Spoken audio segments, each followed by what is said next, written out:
नमस्कार दोस्तों ये बात है 1280 अफ्रीका देश के माली में एक बच्चे का जन्म होता है। आज उस बच्चे का किलकारी कल उस आने वाले राजा के रूप में बदलने वाले थे, जो दुनिया का सबसे बड़ा धनी इंसान, इतना अमीर कि Elon Musk, Jeff Bezos, Mukesh Ambani और सारे जितना भी टॉप लिस्टेड अमीर इंसान है ना, वो सब का वेल्थ एक साथ में जोड़ दे भी तो भी रईसी के एक करीब भी नहीं आ सकता था, इतना अमीर था। ये बच्चे का नाम और कोई नहीं बल्कि मनसा मूसा है। और माली में मनसा का मतलब होता है बादशाह यानी कि सुल्तान। ये मूसा कल जाकर माली का मनसा बनने वाला था, और कुछ लोगों का कहना था जे मनसा शाही घराने से ताल्लुक रखता, यानी कि माली का फेगली राजा का बेटा, यानी कि यही हुआ जो कुर्सी का हकदार, यानी माली का शहंशाह बनने। यहाँ पर कुछ थ्योरी भी आती है जो मनसा 9वें सुल्तान अबू बकरी के ताय आई के एक भरोसेदार मंत्री थी, जो और इसीलिए मतलब लोगों का कहना था जो उसका भी उतना ही हक होता है जितना उसका था।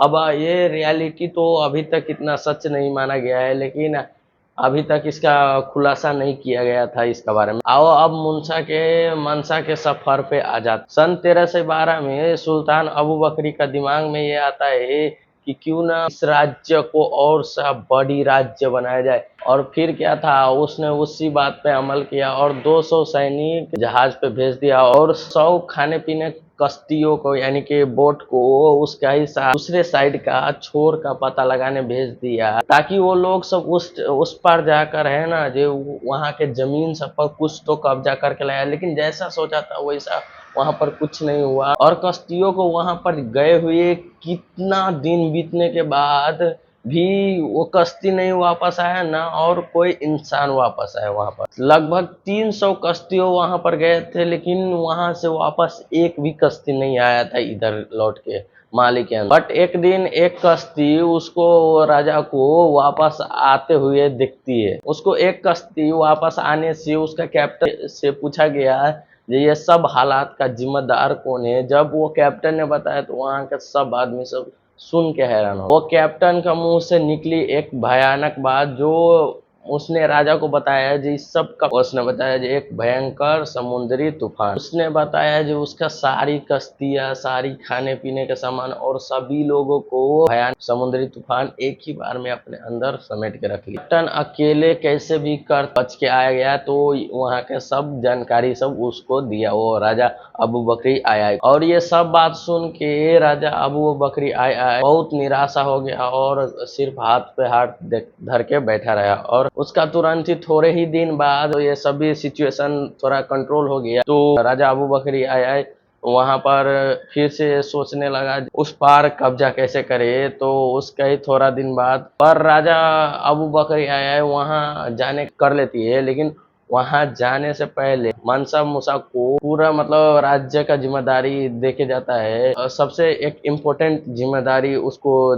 देके जाता है। और वो राजा अधिकारी को फिर 3000 जहाज के साथ, और वो राजा फिर 3000 कश्तियों के साथ, यानी कि शिप के साथ वहां पर निकल गई और अटलांटिक के छोर ढूंढने के लिए, मतलब वो किनारा ढूंढने के लिए। और महीना बीते, साल बीते और सदियां बीत गई, लेकिन अबू बकरी वापस लौट के नहीं आए। हालांकि उसका आने का आशा सभी ने छोड़ दी थी कि मतलब वो राजा नहीं आएंगे ये कह के, बट सरप्राइजली मतलब उसके आने से ना आने से कोई उसको फर्क ही नहीं पड़ा। माली मतलब वो उसका टाइम में ओके था, लेकिन और भी ज्यादा ओके हो गया मनसा मूसा के आने। इनफैक्ट माली शासन को अबू बकरी थी तब तो गुड एंड वेल कंडीशन था, लेकिन मूसा के आने से माली शासन का राज्य आसमानों को, बुलंदियों को छूने लगा। एंड ऑफ कोर्स ये मूसा का कोई तुक्का उक्का नहीं था, बल्कि सोची समझी स्ट्रेटेजी थी। मूसा ने गद्दी पे आने के मतलब पहला ही उसने सोचा था कि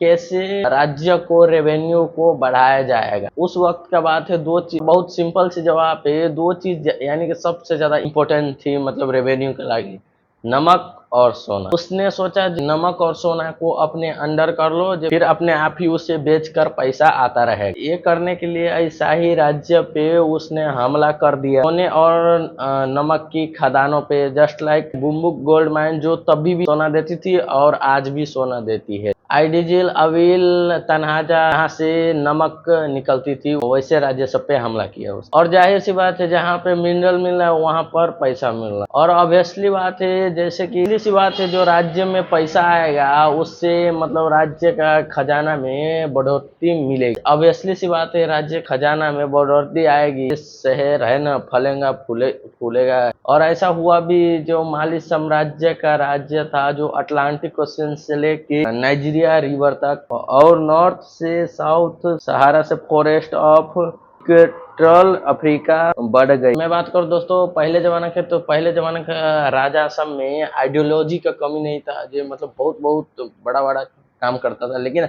आजकल के बात करें, लेकिन अभी का बात करें 20th सेंचुरी का बात करें तो मॉडर्न जमाना में हम ऐसा कुछ नहीं कर सकते हैं। अभी के मॉडर्न जमाना में मतलब काफी चीज जो सिविलाइज्ड हो, आज के दौर में आपको अगर अमीर बनना है तो आपका कैपिटलिस्टिक किंग बनना पड़ेगा, यानी कि कुछ ऐसा चीज सेल करना पड़ेगा, कुछ ऐसा प्रोडक्ट लॉन्च करना पड़ेगा जो आदमी डेली मतलब डेली प्रोडक्ट यूज करता है, डेली उसका यूज होना चाहिए। Just like Ola, Zomato and like this etcetera etcetera.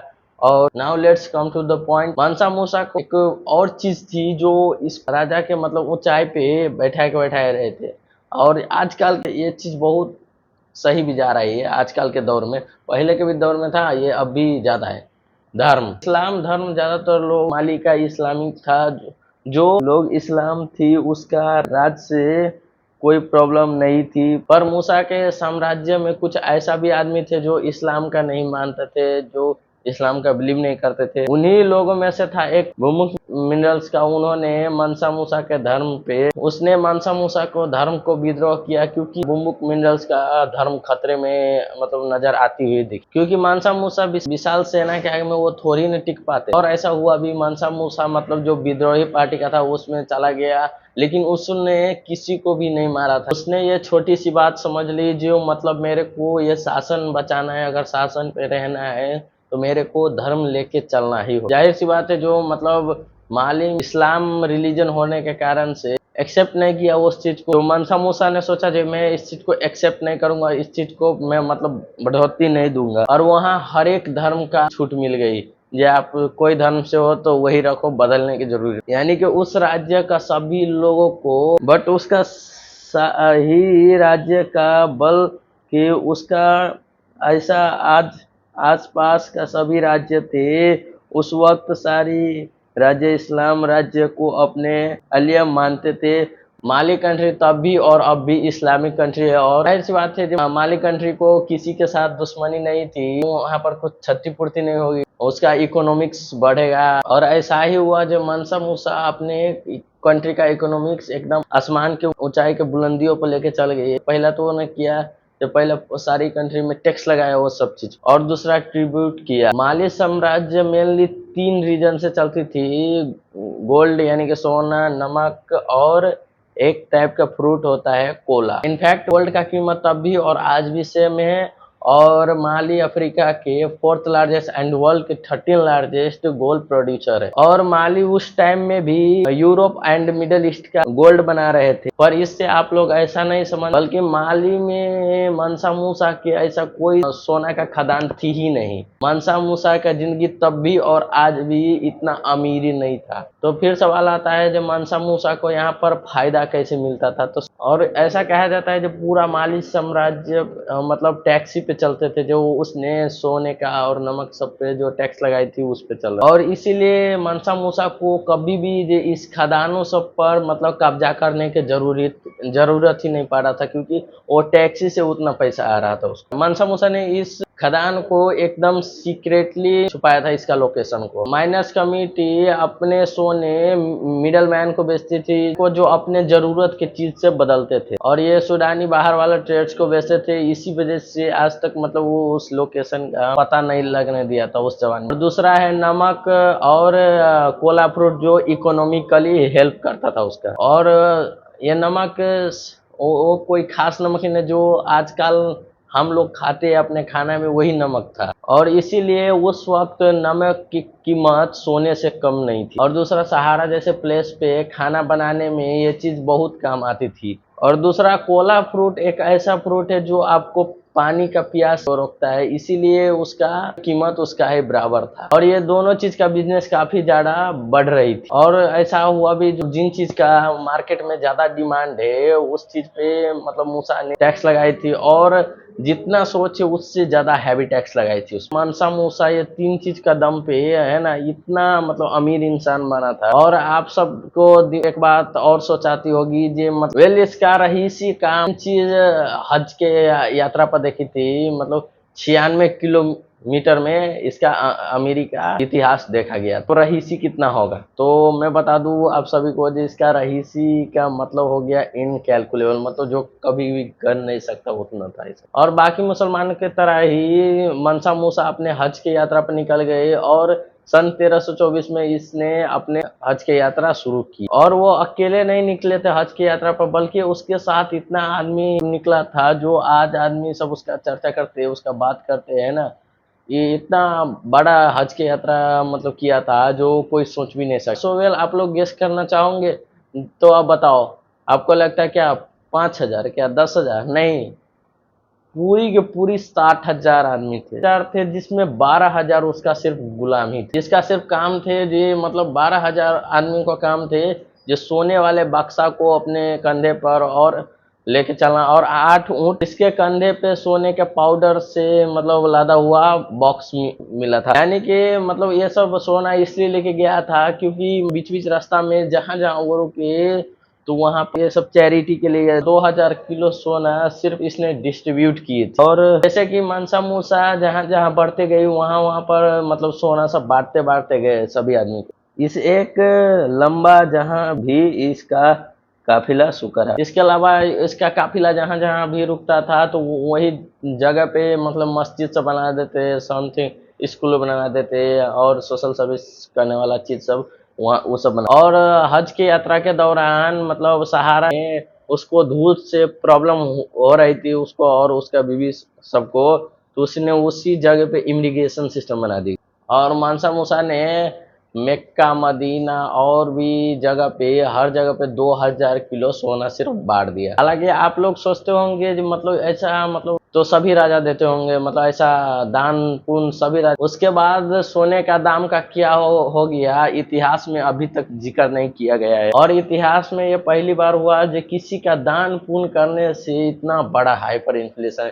और मतलब सभी सोने का दाम एक दीमक के जैसे सभी राजा देते होंगे, लेकिन इसका मतलब जो इसने दान पुण्य किया था है ना, जो आज भी मतलब अफ्रीका का माली देश में आप देख सकते, तो इसका सोने बांटने के कारण से अफ्रीका देश में इतना हाइपर इन्फ्लेशन बढ़ा, जो आज तक हाइपर ही है, अभी तक कम नहीं हुआ। क्या हाइपर इन्फ्लेशन आने के कारण मतलब मूसा के मतलब मौत के थोड़ा ही दिन बाद ही इसका जितना भी मंत्री सब था वो सब उसका गद्दारी करने में लग गए। और मानसा मूसा ने जिस जिस मतलब कंट्री सब पे, जिस आदि माइंड सब पे कब्जा किया था, वो सभी आदमी सब इस पे इसका देश पे हमला करने लगा, और ये सब चीज वापस ले ली। सो वेल, वो सारी चीज जो रहती है, जो माइंस था, दूसरा कंट्री सब पे कब्जा किया था, वो सब चीज वापस ले ली, और इसके कारण से माली साम्राज्य पूरे तरह से टूट और बर्बाद हो गया। हालांकि मतलब देखा गया तो मतलब दूसरा देश का भी पहले मतलब मनसा मूसा जिंदा था,